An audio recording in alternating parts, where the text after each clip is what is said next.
Good evening, everyone. This is Robert Ogie from Cutler Bay Worship Center. If you see what looks like a sword of light on my screen coming to get me, that's just because I broke my phone today. Yeah, so there's a shattering part of glass over the camera lens, and so I use my phone for these videos, so that's what that looks like today. Might look like that for a while. Anyways, we're here, chapter 22. Listen, if you're on YouTube and you're looking for chapter 21, I got some things to sort out. I'm not sure why YouTube took that video down and said that it did not comply with their community standards. So I need to look into that and see why they had a problem with Proverbs chapter 21 and see if we can get that fixed and get that video back up. But anyways, we're going to do chapter 22 of the book of Proverbs from the New Living Translation this evening. All right, so it's a little bit later. We got a call a couple hours ago somebody saying, hey, we have like 90 boxes of fruits and vegetables. Do you want them to give them away? And we said, yes, absolutely. So we drove out about 45 minutes to get a bunch of food so that we can give out food, which we're also doing another food distribution at our church this weekend. So lots of good stuff happening. When you say yes to the Lord, He makes a way. It's just how it works. All right, so chapter 22 of the book of Proverbs, starting in verse 1. Choose a good reputation over great riches. Being held in high esteem is greater than silver or gold, which is absolutely true. I'd rather people like me and want to be around me than to be rich and by myself. What fun is that? The rich and the poor have this in common. The Lord made them both. A prudent person foresees danger and takes precautions. The simpleton goes blindly on and suffers the consequences. Verse 4, true humility. And here's the thing, right? So that first part, choose a good reputation over riches, absolutely true. But then listen to this, okay? Verse 4, true humility and fear of the Lord lead to riches, honor, and long life. So you don't have to sacrifice one for the other. You don't have to be like, okay, I'm going to be godly and righteous and good and poor. Or I can have all the money and be a jerk. You don't have to be that way. You can have both. You can actually honor the Lord, live a life for Him, and if He chooses to bring you wealth and prosperity, run with it. Go with it, and then be generous with it, and use it in a godly and righteous way. Verse 5, corrupt people walk a thorny, treacherous path. Whoever values life is going to avoid that path. Direct your children onto the right path, and when they are older, they will not leave it. Just as the rich rule the poor, so the borrower is servant to the lender. That's a key verse in the Dave Ramsey School of Thought for Financial Peace University, and I absolutely agree. The borrower is servant or slave to the lender. And when we have debts, we are in bondage to that. Verse 8, those who plant injustice will harvest disaster, and their reign of terror will come to an end.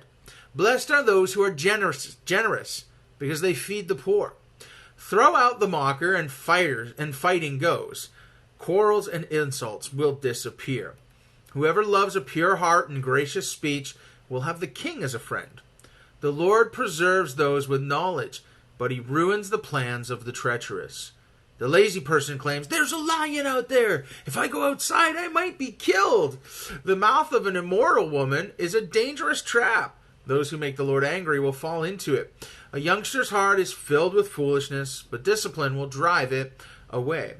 A person who gets ahead by oppressing the poor or by showering gifts on the rich will end in poverty. I like that. That challenges both sides. Don't put down the poor and don't try and suck up to the rich. Either way is not good. Don't treat people differently based on their financial status. That's really what it's saying. Whether someone has or has not should not determine how you treat them. And so if you treat everybody the same with love and respect and honor, you're going to do better. A person who gets ahead by oppressing the poor or by showering gifts on the rich will end in poverty. All right, verse 17. Listen to the words of the wise. Apply your heart to my instruction. For it is good to keep these sayings in your heart and always ready on your lips.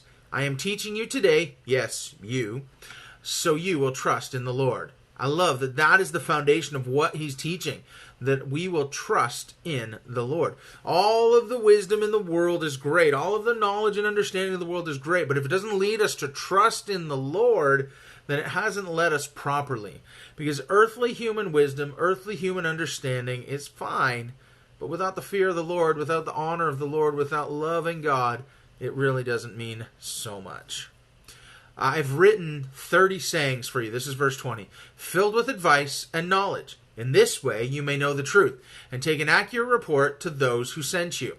Verse 22, don't rob the poor just because you can, or exploit the needy in court. For the Lord is their defender.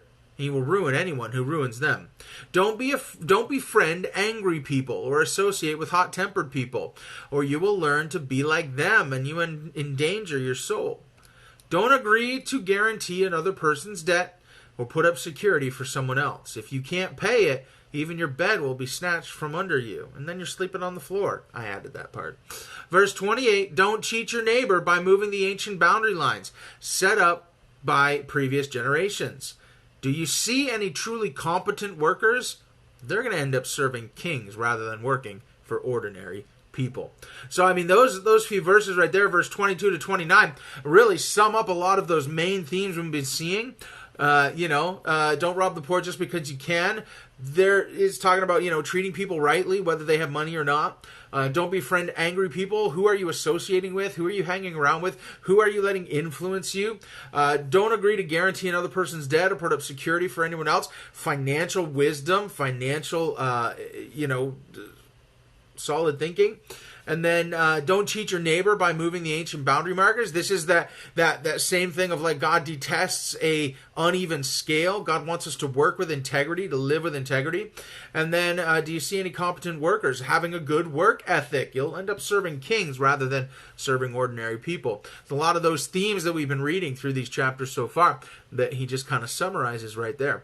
So that's chapter 22. Really good stuff in there.